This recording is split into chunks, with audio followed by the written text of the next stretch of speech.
Chapitre 39. Jésus et les bergers, Élie, Lévi et Joseph.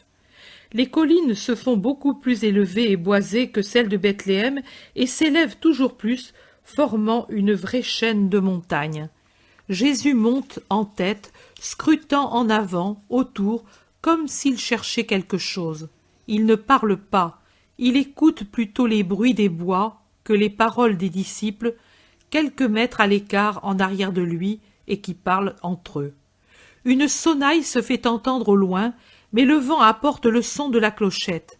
Jésus sourit, il se retourne. « Je sens qu'il y a des troupeaux, dit-il. » Jean. « Où, maître ? » Vers ce coteau, il me semble, mais le bois m'empêche de voir. Jean ne dit mot, il quitte son habit, le manteau, tous le portent roulé en bandoulière, car ils ont chaud, et gardant sa petite tunique courte, il embrasse un tronc élevé et lisse, un frêne dirait-on, et il grimpe, jusqu'à ce qu'il voit. « Oui, maître, beaucoup de troupeaux, et 3 bergers, là-bas, derrière ce bois touffu. » Il descend, et tous y vont rassurés. Simon. « Et puis, sera-ce bien eux ?» Jésus. « Nous demanderons, Simon, et si ce n'est pas eux, ils nous diront quelque chose. Ils se connaissent entre eux. » Encore environ une centaine de mètres, puis voilà un grand pâturage vert, tout borné de gros arbres anciens. Des troupeaux nombreux se trouvent sur la pente du pré et broutent l'herbe abondante. 3 hommes les gardent.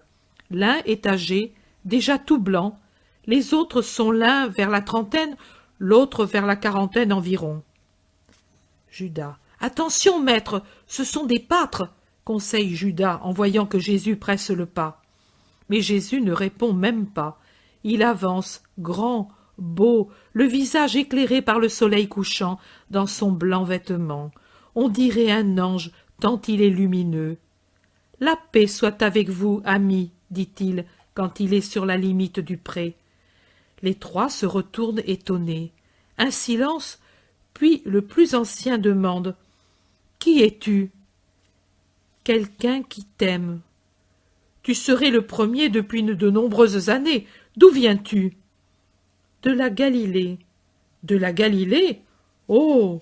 L'homme le regarde attentivement. Les autres aussi se sont approchés. « De la Galilée, » répète le berger, et il ajoute doucement, comme se parlant à lui-même.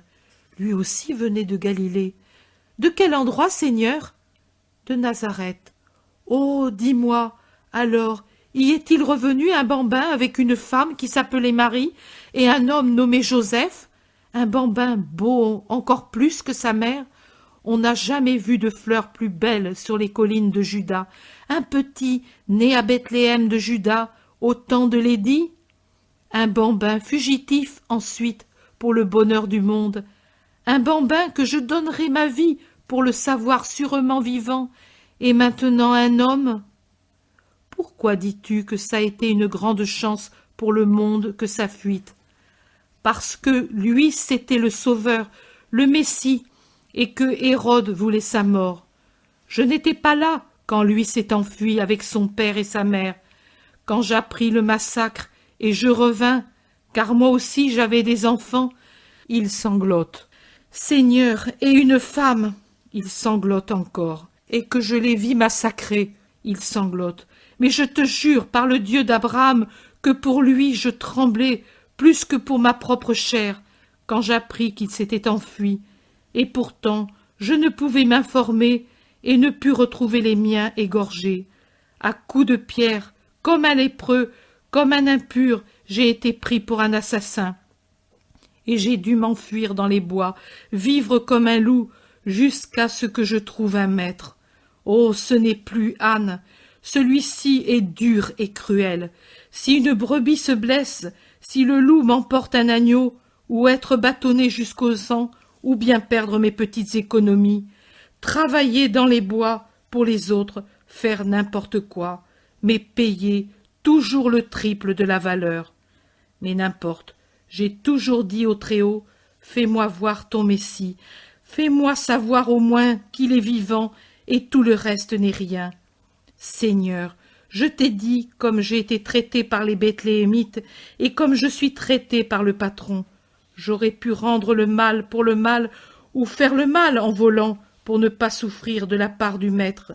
Mais je n'ai voulu que pardonner, souffrir, être honnête, car les anges ont dit « Gloire à Dieu au plus haut des cieux et paix sur la terre aux hommes de bonne volonté. » C'est ainsi qu'ils dirent « Oui, Seigneur, crois-le, toi au moins qui es bon. Sais-tu au moins et le crois-tu que le Messie est né ?» Personne ne veut plus le croire. Mais les anges ne mentent pas. Et nous n'étions pas ivres, comme ils l'ont dit.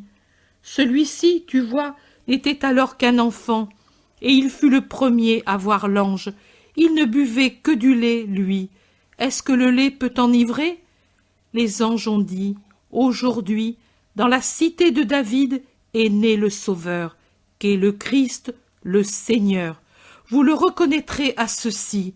Vous trouverez un bébé couché dans une mangeoire, enveloppé de l'ange.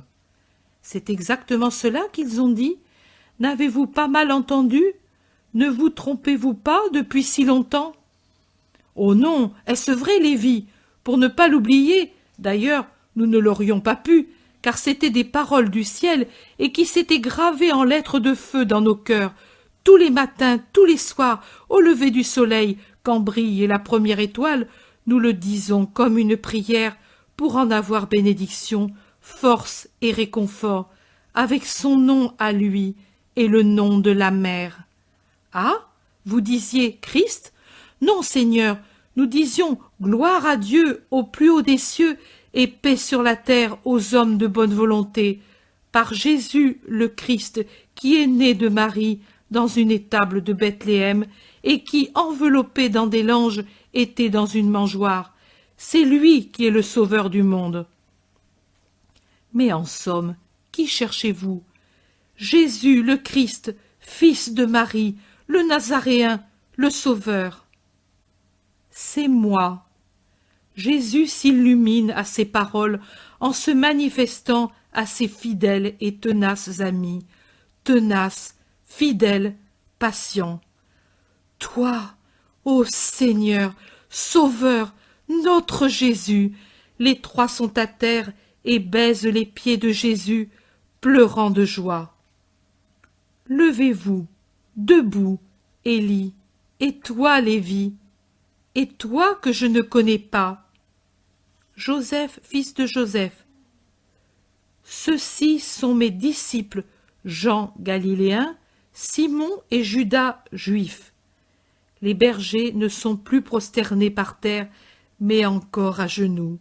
Penchés en arrière, sur leurs talons, ils adorent le Sauveur avec un regard d'amour, des lèvres qui tremblent d'émotion, les visages pâles ou rouges de joie.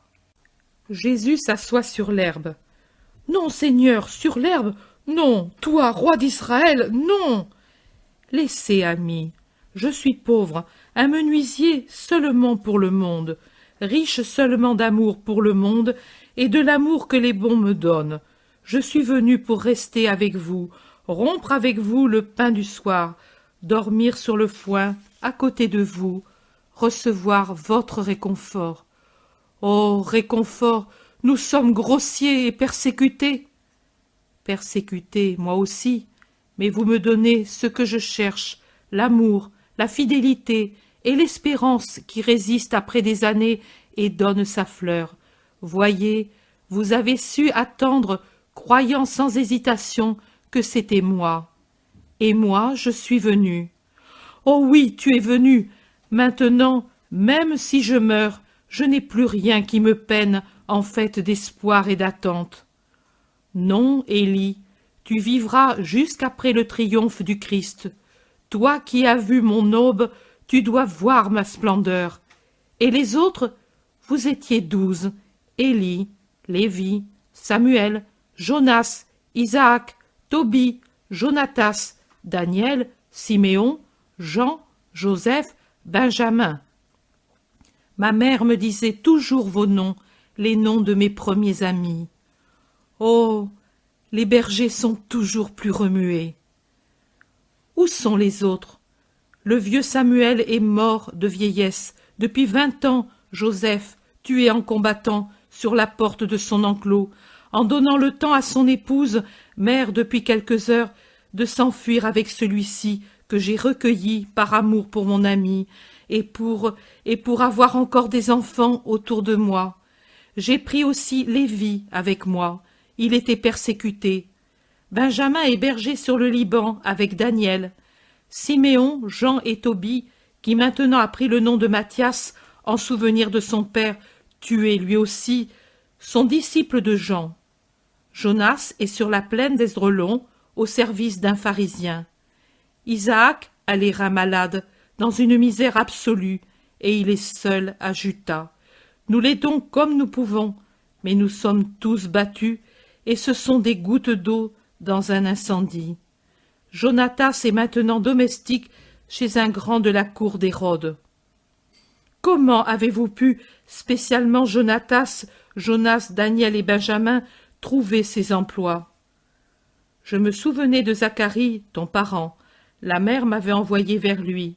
Et quand nous nous trouvâmes aux prises avec la furie des Juifs, fugitifs et maudits, je les lui adressai. Il fut bon. Il nous protégea, nous nourrit, nous chercha des patrons comme il put. J'avais déjà pris tout le troupeau d'ânes passé à l'Hérodien, et je suis resté avec lui. Devenu homme, le Baptiste a commencé à prêcher. Siméon, Jean et Tobie allèrent avec lui. Mais maintenant, le Baptiste est prisonnier. Oui, et eux circulent aux environs de Macéronte avec un petit troupeau. Il leur a été donné par un riche disciple de Jean, ton parent, pour écarter les soupçons. Je voudrais les voir tous. Oui, Seigneur, nous irons leur dire, venez, il est vivant, il se souvient de nous et nous aime.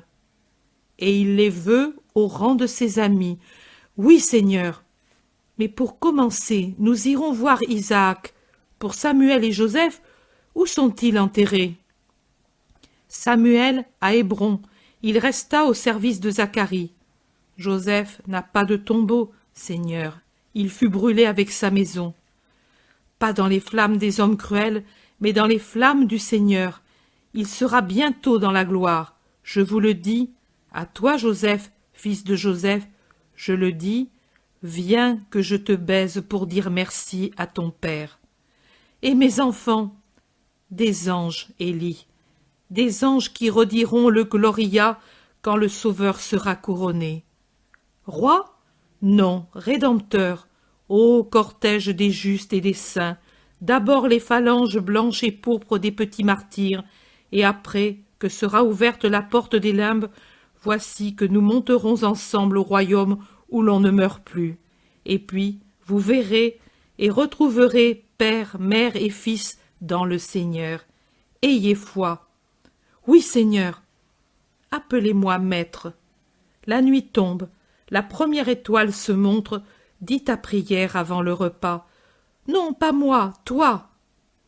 Gloire à Dieu au plus haut des cieux, et paix sur la terre aux hommes de bonne volonté qui ont mérité de voir la lumière et de la servir. Le Sauveur est parmi eux, le berger de race royale est au milieu de son troupeau. L'étoile du matin s'est levée. Réjouissez-vous, ô justes, réjouissez-vous dans le Seigneur. Lui qui a fixé les limites des terres et de la mer, lui qui a créé les vents et les pluies et réglé le cours des saisons pour donner pain et vin à ses enfants. Voici que maintenant il vous envoie une plus excellente nourriture, le pain vivant qui descend du ciel, le vin de la vigne éternelle. Venez, vous, prémices de mes adorateurs, venez connaître le Père en vérité, pour le suivre en sa sainteté et en avoir une récompense éternelle.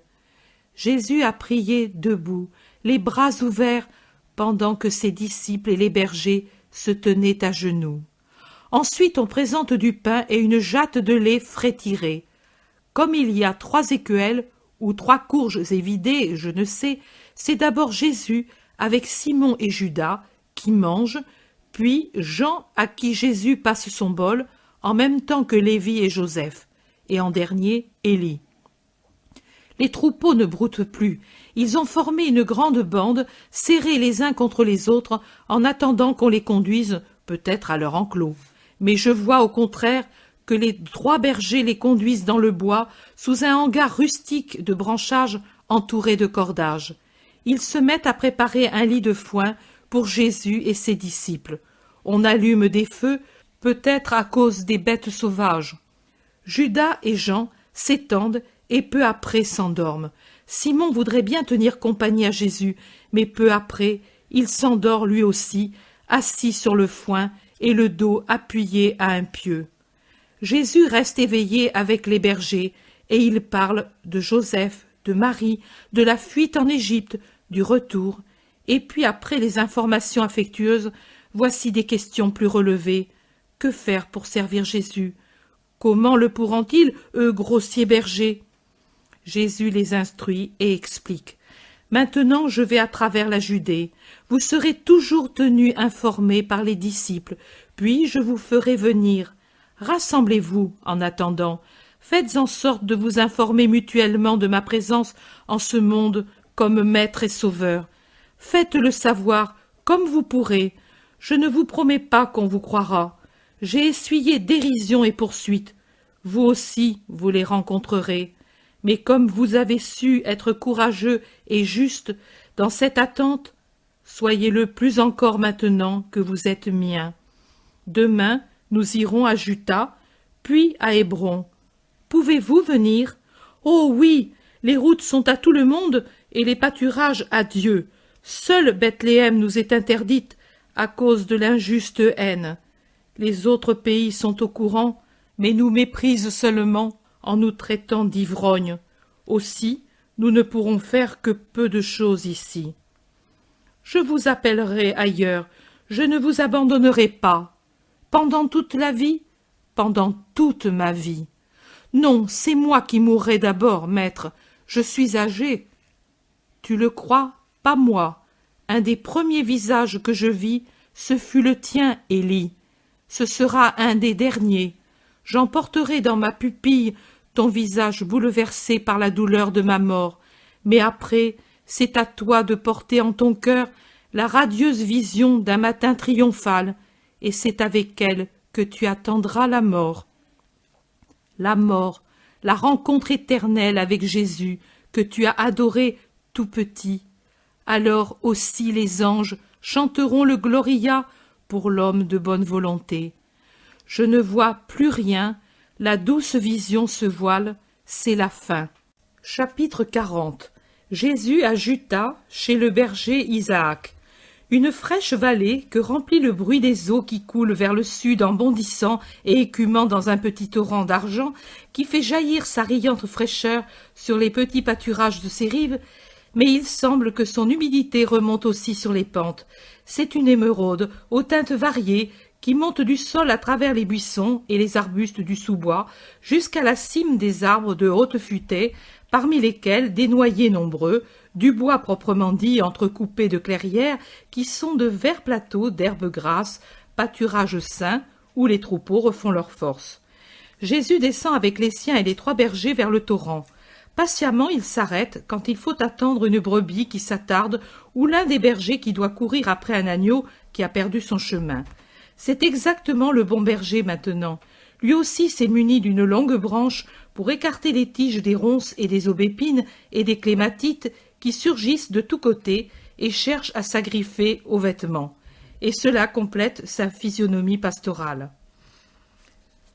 Tu vois, Juta est là-haut. Nous allons passer le torrent. Il y a un gué utilisable en été sans aller jusqu'au pont. Il aurait été plus court de venir par Hébron, mais tu ne l'as pas voulu. Non, à Hébron, après. Toujours d'abord vers ceux qui souffrent. Les morts ne souffrent plus quand ce sont des justes. Et Samuel était injuste. Pour les morts, ensuite, qui ont besoin de prière, il n'est pas nécessaire d'être auprès de leurs ossements pour les leur donner. Les ossements, qu'est-ce? La preuve de la puissance de Dieu qui a tiré l'homme de la poussière. Pas autre chose. Même l'animal a des ossements. Un squelette moins parfait que celui de l'homme pour tout animal.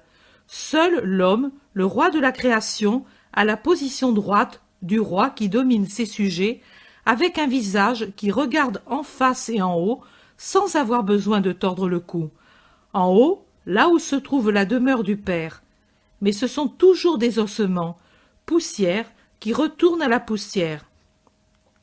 L'Éternelle bonté a décidé de la reconstruire au jour éternel pour donner aux bienheureux une joie encore plus vive. Pensez-y, non seulement les esprits seront réunis et s'aimeront comme sur la terre et beaucoup plus, mais ils jouiront de se revoir avec l'aspect qu'ils eurent sur la terre, les chers bébés aux cheveux bouclés, comme l'été se détient.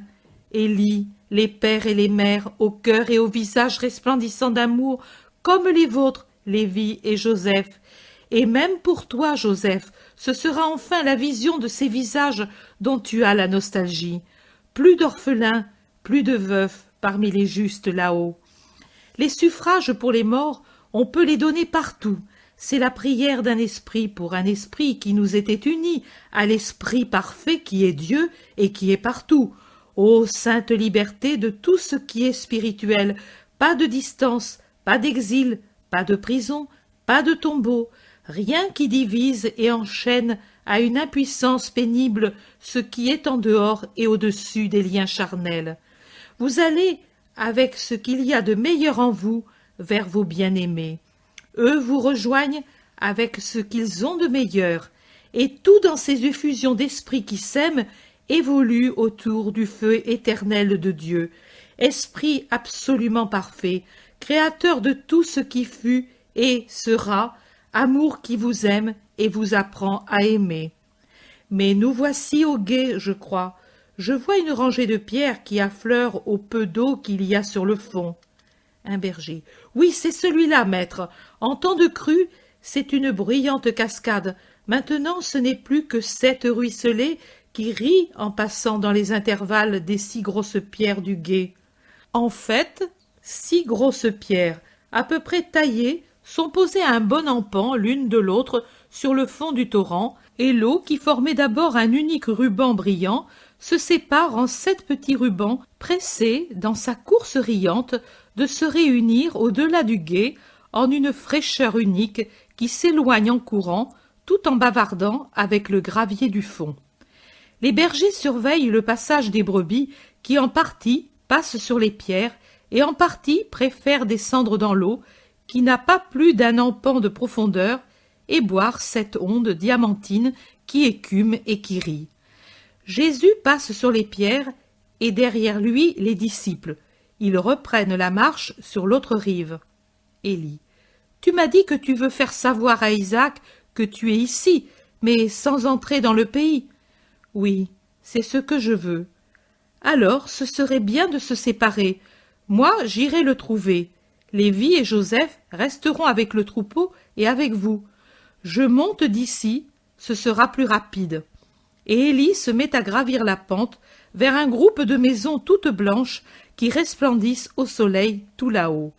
J'ai l'impression de le suivre. Le voilà aux premières maisons. Il prend un sentier entre les maisons et les jardins. Il fait quelques dizaines de mètres, puis tourne sur un chemin plus large, d'où il entre sur une place. Je n'ai pas dit que tout cela se passait aux premières heures de la matinée. Je le dis maintenant pour expliquer que, sur la place, il y a encore le marché. Ménagères et vendeurs parlent à voix haute, sous les arbres qui donnent de l'ombre à la place. Élie va sans hésiter jusqu'au point où la place se continue par une route assez belle. C'est la plus belle peut-être du pays. À l'angle, il y a une masure, ou mieux une pièce avec la porte ouverte. Presque sur le seuil, un pauvre lit, avec un infirme squelettique qui demande lamentablement une obole aux passants. Élie entre en trombe. « Isaac, c'est moi !»« Toi ? Je ne t'attendais pas. Tu es venu à la dernière lune. »« Isaac, Isaac, sais-tu pourquoi je suis venu ? » ?»« Je ne sais, tu es ému. Qu'est-ce qui arrive ? » ?»« J'ai vu Jésus de Nazareth. C'est un homme maintenant, un rabbi. Il est venu me chercher et il veut nous voir. Oh, Isaac, tu te trouves mal ? » En fait, Isaac s'est laissé aller comme s'il mourait. Mais il se ressaisit. « Non, La nouvelle? Où est-il? Comment est-il? Oh, si je pouvais le voir! Il est en bas, dans la vallée. Il m'envoie te dire ceci, exactement ceci. Viens, Isaac, car je veux te voir et te bénir. Je m'en vais appeler quelqu'un qui m'aide à te descendre. C'est ainsi qu'il a parlé? C'est ainsi. Mais que fais-tu? J'y vais. Isaac rejette les couvertures, remue les jambes inertes, les jette hors du grabat, les appuie au sol. Il se lève, encore un peu incertain et titubant. Tout cela instantanément, pendant qu'Élie le regarde les yeux écarquillés. Finalement, il comprend et crie. Une petite vieille s'amène curieuse. Elle voit l'infirme debout qui se drape, n'ayant rien d'autre, dans une des couvertures. Elle s'en va en criant comme une poule effrayée. « Allons, partons d'ici pour faire plus vite et échapper à la foule. Vite, Élie !» Les voilà qui sortent en courant par la porte du jardin de derrière. Ils poussent la fermeture de branches sèches. Ils sont dehors. Ils filent par un sentier misérable, puis par une ruelle à travers les jardins, et de là descendent à travers les prés et les bosquets jusqu'au torrent. « Voilà Jésus, dit Élie en le montrant du doigt, ce grand et bel homme blond, vêtu de blanc, avec son manteau rouge. » Isaac court à travers le troupeau qui broute et avec un cri de triomphe, de joie, d'adoration, se jette aux pieds de Jésus. « Lève-toi, Isaac, je suis venu t'apporter paix et bénédiction. Lève-toi, que je voie ton visage. » Mais Isaac ne peut se lever, c'est trop d'émotions à la fois, et il reste avec ses larmes de bonheur contre le sol. « Tu es venu tout de suite, tu ne t'es pas demandé si tu le pouvais? Tu m'as dit de venir, et je suis venu. » Élie, il n'a même pas fermé sa porte, ni ramassé son argent, maître. N'importe, les anges veilleront sur sa demeure. Es-tu content, Isaac? Ô Seigneur! Appelle-moi maître. Oui, Seigneur, mon maître, même sans être guéri, j'aurais été bien heureux de te voir. Comment ai-je pu trouver tant de grâce près de toi? À cause de ta foi et de ta patience, Isaac, je sais combien tu as souffert. Ce n'est rien, rien, plus rien, je t'ai trouvé vivant, tu es ici, cela c'est tout. Le reste, tout le reste est passé, mais Seigneur et Maître, maintenant, tu ne t'en vas plus, n'est-ce pas? Isaac, j'ai tout Israël à évangéliser, je pars, mais si je ne puis rester, tu peux me servir et me suivre. Veux-tu être mon disciple, Isaac? Oh, mais je ne serai pas bon. Tu sauras confesser qui je suis, confesser en face des mépris et des menaces, et dire que c'est moi qui t'ai appelé et que tu es venu. Même si tu ne le voulais pas, je dirai tout cela. En cela je te désobéirai, maître. Pardonne-moi si je le dis. Jésus sourit. Et alors, tu vois que tu es bon pour faire le disciple? Oh, il ne s'agit que de faire cela. Je croyais que ce serait plus difficile, qu'il faudrait aller à l'école des rabbis pour te servir, toi le rabbi des rabbis, et aller à l'école si vieux. En fait, l'homme a au moins 50 ans. L'école, tu l'as déjà suivie, Isaac. Moi, non. Oui, toi. N'as-tu pas continué à croire et à aimer, à respecter et bénir Dieu et le prochain, à ne pas être envieux, à ne pas désirer ce qui est à autrui, et même ce que tu avais possédé et que tu n'avais plus, à ne dire que la vérité, même si cela te nuisait, à ne pas commettre l'adultère avec Satan en faisant des péchés? N'as-tu pas fait tout cela pendant ces 30 années de malheur? Oui, maître. Tu vois l'école, tu l'as déjà faite, continue ainsi, et ajoute la révélation de mon existence dans le monde. Il n'y a rien d'autre à faire. Je t'ai déjà prêché, Seigneur Jésus, aux enfants qui venaient, quand bancal je suis arrivé dans ce pays, mendiant mon pain et faisant encore quelques travaux de tonte ou de traite, et puis, quand le mal s'est aggravé au-dessous de la taille, lorsqu'ils venaient autour de mon lit, je parlais de toi aux enfants d'alors et aux enfants de maintenant, fils de ces derniers. Les enfants sont bons et croient toujours. Je parlais du temps de ta naissance, des anges, de l'étoile et des mages, et de ta mère. Oh, dis-moi, elle est vivante? elle est vivante et te salue. Toujours elle parlait de vous. Oh, la voir! Tu la verras. Tu viendras dans ma maison un jour. Marie te saluera, ami. Isaac. Marie, oui, son nom dans ma bouche est doux comme le miel. Il y a une femme à Juta, oui, maintenant une femme qui vient d'avoir son 4e enfant. C'était autrefois une bambine, une de mes petites amies. À ses enfants, elle a donné comme nom Marie et Joseph, aux 2 premiers, et n'osant appeler le 3e Jésus, elle l'a nommé Emmanuel, nom de bénédiction pour elle-même, sa maison et Israël. Et elle cherche quel nom donner au 4e, né depuis 6 jours. Oh, quand elle saura que je suis guérie et que tu es ici! Elle est bonne comme le pain de la maman, Sarah, et bon aussi Joachim, son époux. Et leurs parents, c'est grâce à eux que je suis vivant. Ils m'ont toujours abrité et aidé. Allons chez eux leur demander abri pour les heures de soleil et leur apporter la bénédiction pour leur charité. De cet endroit, maître, ce sera plus commode pour le troupeau et pour échapper aux gens certainement excités.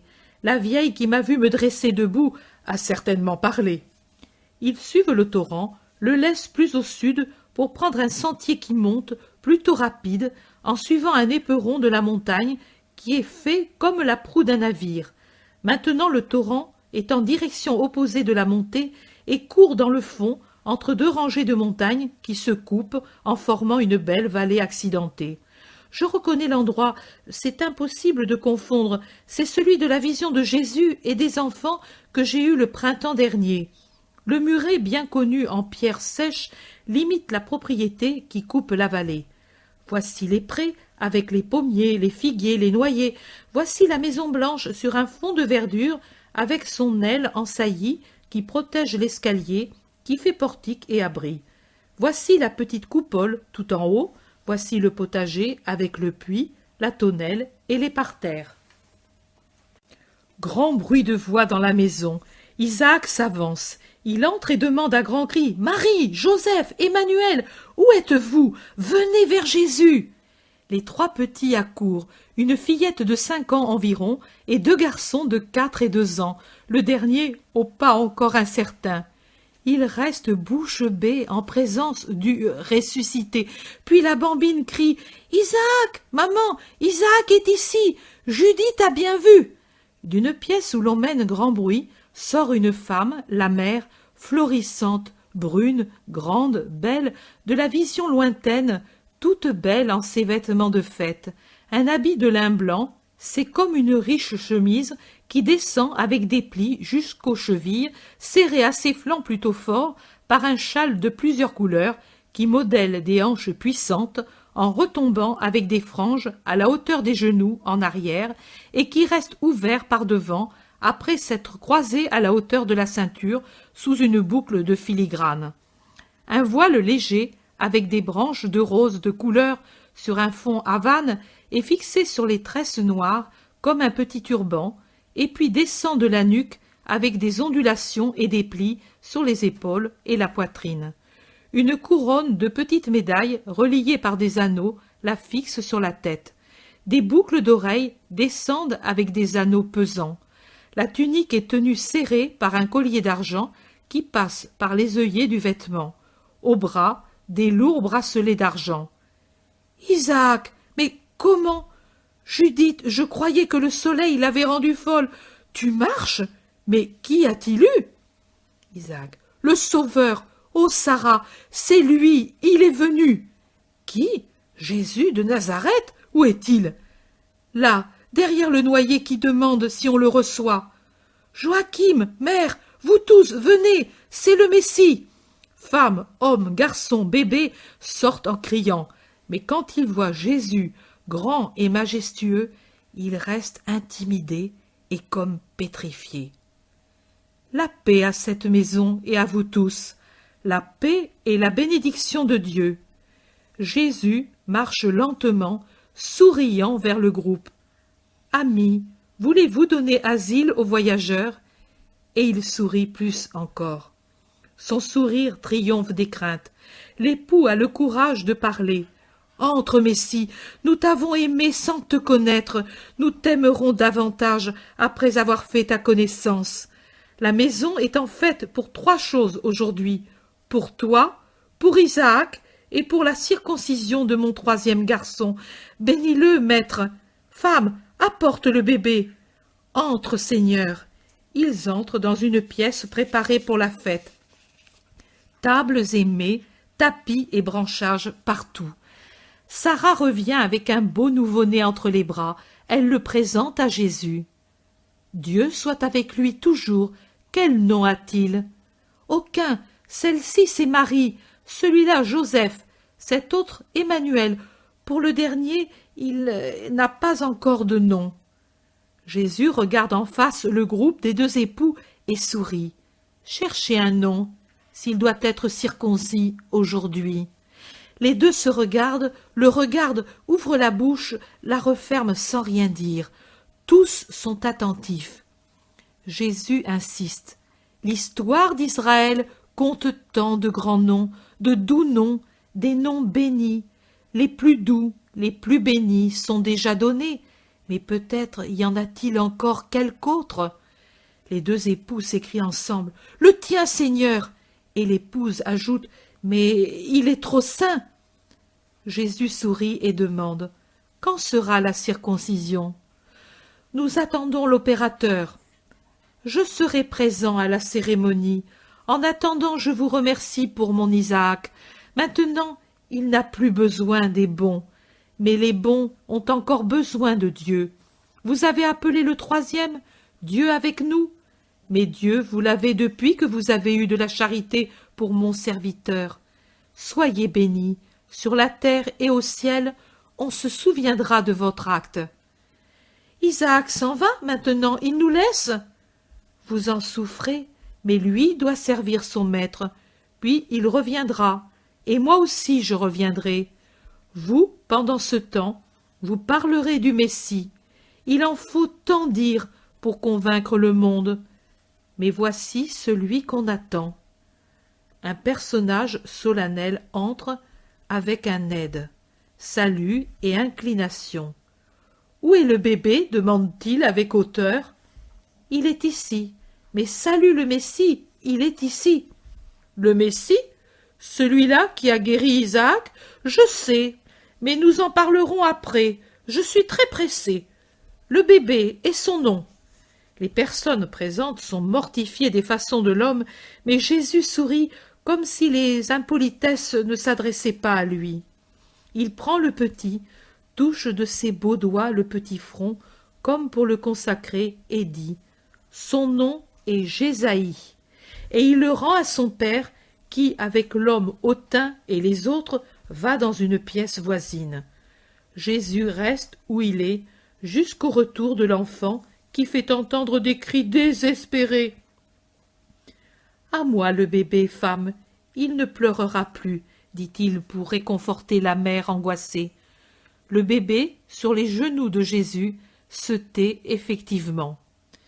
Jésus forme un groupe autour de lui avec tous les petits autour, et puis les bergers et les disciples.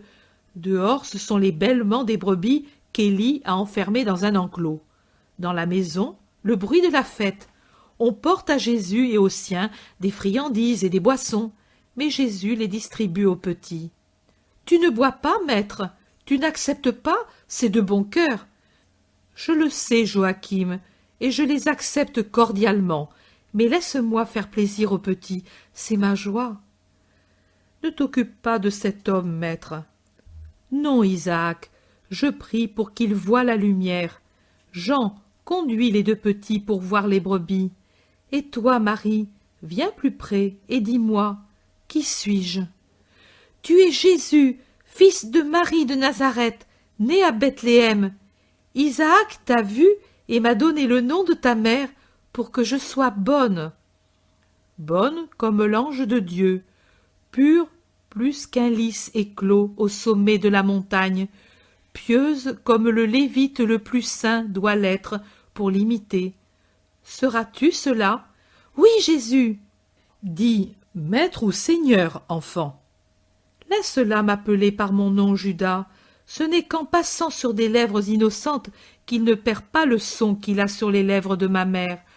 Tous, au cours des siècles, diront ce nom, les uns par intérêt, d'autres pour des raisons différentes, et beaucoup pour le blasphémer. Seuls les innocents, sans calcul et sans haine, le diront avec un amour égal à celui de cette petite et de ma mère. Les pécheurs aussi m'appelleront, mais pas besoin de pitié. Ma mère et les petits. « Pourquoi m'appelles-tu Jésus ?» dit-il en caressant la petite. « Parce que je t'aime bien, comme mon père, ma maman et mes petits frères, » dit-elle en embrassant les genoux de Jésus, et elle rit en levant son visage. Jésus se penche pour lui donner un baiser, ainsi tout se termine.